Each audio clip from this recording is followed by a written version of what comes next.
এটা ব্ৰেকফাষ্ট এটাও আৰম্ভ কৰিব পাৰোঁ চাহ বাগিচাই হওক বা আন অঞ্চলতে হওক ৰাতিপুৱা স্কুলত অহাৰ লগে লগে কিবা অলপ বিস্কুট চাহ আৰু দুপৰীয়া খোৱা দুখীয়া ল'ৰা ছোৱালীৰ স্কুলত অহাৰ সংখ্যা বহু গুণে বাঢ়ি যিৰ পৰা প্ৰায় এক প্ৰকাৰ ক'ব গ'লে 16 বছৰ আগতে মই বাংগালুৰুলৈকে গৈছিলোঁ তাতে এটা আপোনালোক যোনে যোনে বেংগলুৰুত গৈছে তাত দেখিব তাত এটা ইস্কনৰ ধুনীয়া মন্দিৰ আছে মন্দিৰত যাওঁ মোকো কোনোবাই কৈছিলে যে বাংগালুৰুৰ ইস্কন মন্দিৰটো খুব ধুনীয়া এবাৰ গ'লে ভাল লাগিব মই ইস্কন মন্দিৰলৈকে গ'লো তেতিয়া মই অসমৰ স্বাস্থ্য আৰু শিক্ষা মন্ত্ৰী আছিলোঁ মোক যেতিয়া তাত থকা প্ৰভুসকলে বা সাধুসকলে গম পালে যে মই অসমৰ শিক্ষা মন্ত্ৰী মোক তেওঁলোকৰ এটা সন্মিলন কক্ষ আছে তালৈকে লৈ গ'ল আৰু প্ৰথম তেওঁলোকে মোক দেখুৱালে যে বাংগালুৰুত স্কুলবিলাকত কেনেকৈ মিড ডে মিল বিতৰণ কৰা হয় আমাৰ অসমৰ স্কুলবিলাকত হেডমাষ্টাৰসকলে FCIৰ পৰা চাউল আনে আমি পইচা দিওঁ সেই পইচা দি দালি গেছ আনে খৰি আনে দুগৰাকী কৰ্মী আৰু সহায়িকাই মিড ডে মিল বনাই আৰু আমি ল'ৰা ছোৱালীক খুৱাওঁ কেতিয়াবা যদি চাউল আহাত দেৰি হয় বা চৰকাৰী টকাটো আহাত যদি দেৰি হয় ল'ৰা ছোৱালীসকলে খাবও নাপায় আৰু কেতিয়াবা আমি দেখা পাওঁ যে কোনোবা স্কুলত প্ৰধান শিক্ষকগৰাকী যদি কেইদিনমান স্কুললৈ নাহে ঘৰুৱা অসুবিধাৰ কাৰণে ল'ৰা ছোৱালীয়ে মিড ডে মিল খাব নোৱাৰে বাংগালুৰুত এই যিটো ইস্কন মন্দিৰ তেওঁলোকে এটা ফাউণ্ডেশ্যন বনাইছিলে NGO এটা বনাইছিলে নাম হৰে কৃষ্ণ ফাউণ্ডেশ্যন তেখেতসকলে এটা জাগাত 2 লাখ মানুহৰ কাৰণে খোৱা বস্তু বনাব পৰা এটা বিশাল ৰান্ধনী ঘৰ বনাইছিলে তাতে ৰুটি মেচিনত হয় সবজি মেচিনত কাটে আৰু পৰিষ্কাৰ পৰিচ্ছন্নতা অদ্ভুত চুলি এডালো কতো সোমাব নোৱাৰে অদ্ভুত পৰিষ্কাৰ পৰিচ্ছন্নতাৰ মাজেৰে ল'ৰা ছোৱালীক মিড ডে মিল খুৱাই দিনৰ 9:30 বজাত খোৱা বনোৱা হৈ যায় 100খন গাড়ী তাতে খোৱা উঠাই দিয়ে স্কুললৈকে গৈ ল'ৰা ছোৱালীক খোৱা বিতৰণ কৰে আৰু পিছদিনাৰ বাবে আকৌ সাজু হয় তেতিয়া মই তেওঁলোকক সুধিছিলোঁ সেই সময়ত চৰকাৰে মিড ডে মিলৰ কাৰণে 3 টকা 15 পইচা দিছিলে মই তেওঁলোকক কৈছিলোঁ যে 3 টকা 15 পইচাত যোৱা আহা পেট্ৰল আপোনালোকৰ খোৱা বনোৱা গেছ এই গোটেই খৰচবোৰ কেনেকৈ হয় তেতিয়া তেওঁলোকে মোক কৈছিলে যে এই মন্দিৰত যিসকলে দান বৰঙণি আগবঢ়ায় বা গোটেই পৃথিৱীত আমাৰ যিসকল ভক্ত আছে তেওঁলোকৰ পৰা আমি আৰু টকা পইচা লওঁ আৰু চৰকাৰে যদি 3 টকা দিয়ে আমি তাত 3 টকা আৰু যোগ কৰি দিওঁ আৰু আন মিড ডে মিলতকৈ আমাৰ মিড ডে মিল বেছি পুষ্টিকৰ হয় আৰু ল'ৰা ছোৱালীয়ে এই মিড ডে মিল খাবৰ কাৰণে আগ্ৰহ প্ৰকাশ কৰে স্কুলত এটেন্ডেন্স বাঢ়ি যায় কথাখিনি শুনাৰ পিছত মই নিজে 2009 চনত 2-এখন স্কুল চাবলৈ গৈছিলোঁ আৰু মই অত্যন্ত আকৰ্ষিত হৈছিলোঁ গুৱাহাটীলৈকে ঘূৰি আহিলোঁ মই তেখেতসকলক কৈছিলোঁ যে আপোনালোকক যদি অসমত নিমন্ত্ৰণ জনাওঁ আপোনালোক আহিব পাৰিব নেকি তেখেতসকলে মোক কৈছিলে যে অসমত ইমান আমাৰ ভক্ত নাই দান বৰঙণি আমি ইমান নাপাম তথাপিতো পৃথিৱীৰ বিভিন্ন জায়গাত আমাৰ দাতাসকল আছে যদি 6টা জায়গাত আপোনালোকে আমাক এনেকুৱা সুবিধা কৰি দিয়ে আমি আহিব পাৰিম মই গুৱাহাটীলৈ আহিলো মুখ্যমন্ত্ৰী তেতিয়া তৰুণ গগৈ আছিলে তেখেতক এই কথাখিনি মই বিৱৰি কলো তেখেতে মোক ক'লে যে তেওঁলোকক এবাৰ গুৱাহাটীলৈকে মাতি দিয়া আমি তেওঁলোকক গুৱাহাটীলৈ মাতিলো আৰু ফাইলত আমি এপ্ৰুভেল ললো যে 6খন জিলাত আমি পৰীক্ষামূলকভাৱে মিড ডে মিল আঁচনি অক্ষয় পাত্ৰ ফাউণ্ডেশ্যনৰ লগত আমি আৰম্ভ কৰিম প্ৰস্তুতি চলিলে কেইটামান দিনৰ পিছত মুখ্যমন্ত্ৰী কাৰ্যালয়ৰ পৰা মোলৈকে এটা টোকা আহিলে যে কেৱল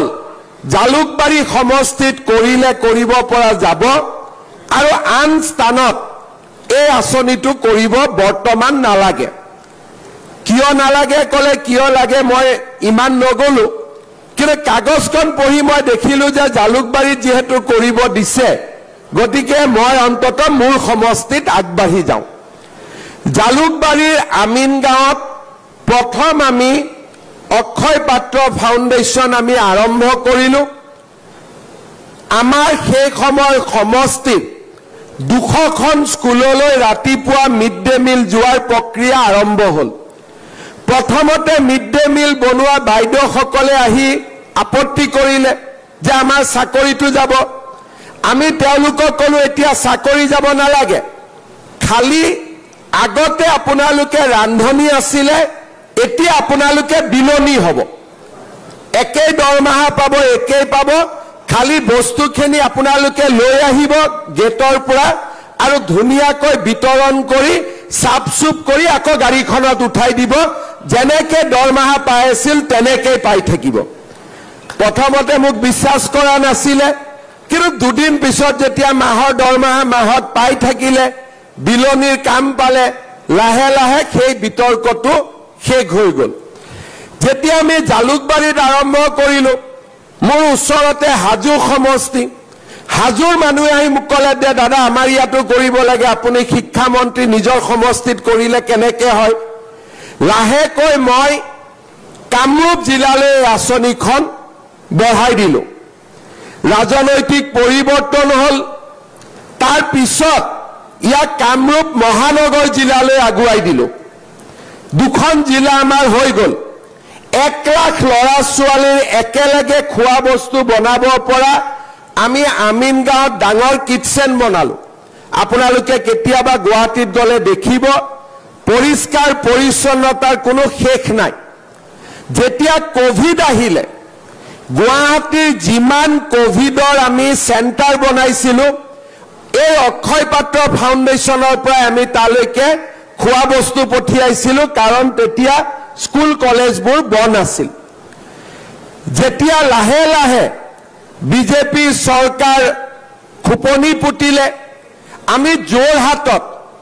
এই সেন্ট্ৰেলাইজ কিটচেনৰ কাম আৰম্ভ কৰিলো এতিয়া অসমত 3খন জিলা কামৰূপ জিলা কামৰূপ মহানগৰ জিলা আৰু যোৰহাট জিলাত এই আঁচনিটো আৰম্ভ হ'ল কিন্তু মোৰ মনত লাগি আছিলে যে 6খন আমি কৰিব লাগে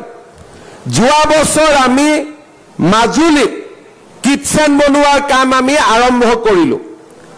আৰু এইবাৰ অলপ সাহস কৰি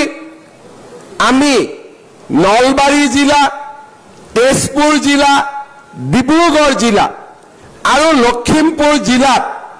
এই আমি কিটচেনৰ জৰিয়তে মিড ডে মিল দিয়াৰ ব্যৱস্থা আৰম্ভ কৰাৰ বাবে আমি সিদ্ধান্ত ললো ৰাজ্য চৰকাৰে কিটচেনটো বনাই দিব আৰু হৰে কৃষ্ণ ফাউণ্ডেশ্যনে চৰকাৰে দিয়া টকাৰ ওপৰত অতিৰিক্তকৈ টকা দি তেওঁলোকে এই পাত্ৰ ফাউণ্ডেশ্যন আৰু ৰাজ্য চৰকাৰৰ সহযোগত মিড ডে মিল আঁচনি যোগান ধৰিব আমাৰ এলপি স্কুলত চৰকাৰে 6 টকা 78 পইচা দিয়ে ইয়াৰ লগত অক্ষয় পাত্ৰ 72 পইচা যোগ দিব এতিয়াৰ পৰা ডিব্ৰুগড় জিলাৰ গোটেই কেটা সমষ্টিতে 6 টকা 78 পইচাৰ পৰিৱৰ্তে লৰা ছোৱালীয়ে 12 টকা 50 পইচাৰ প্ৰতিদিনে মিড ডে মিল খাবলৈ সক্ষম হ'ব তাৰ মানে খাদ্য পুষ্টিকৰ হ'ব আৰু গাড়ীখনতো ইয়াতে যিটো ইয়াৰ পৰা দুলিয়াজানলৈ লৈ যাব গোটেইটোৰ হট চেম্বাৰ থাকিব তাৰমানে যি গৰম ইয়াত আছে স্কুললৈ গৈ একেটা গৰমে গৰমে তাতে গৈ খোৱাখিনি পাবগৈ আৰু ইউপিত আপাৰ প্ৰাইমেৰীত আমি চৰকাৰে 10 টকা 70 পইচা দিওঁ হৰে কৃষ্ণ ফাউণ্ডেশ্যনে 2 টকা 33 পইচা দিব আৰু আপাৰ প্ৰাইমেৰীটো আমি 12 টকা 50 পইচা কৈ আমি লৰা ছোৱালীক প্ৰতিদিনে মিড ডে মিল আঁচনি দিবলৈ সক্ষম হ'ম ডিব্ৰুগড় জিলাত কোনোবা ব্যক্তিয়ে যদি ভাবে যে মোৰ আজি জন্মদিন মই টিংখঙৰ ছাত্ৰ ছাত্ৰীসকলক এটা ৰসগোল্লা পঠিয়াব খোজো খোৱাঙৰ লৰা ছোৱালীখিনিক মই অতিৰিক্ত কৰি আজি এটা মিঠাই খুৱাব খোজো পায়স খুৱাব খোজো ইয়াত আহি আপোনালোকে কৈ দিলে নতুন পইচাখিনি দিলে টিংখং আৰু খোৱাঙৰ প্ৰতিগৰাকী ছাত্ৰ ছাত্ৰীলৈকে অকণমান পায়স আপোনাৰ জন্মদিনৰ দিনাখন আমি পঠিয়াব পাৰিম বোলে মোৰ আজি মন আছে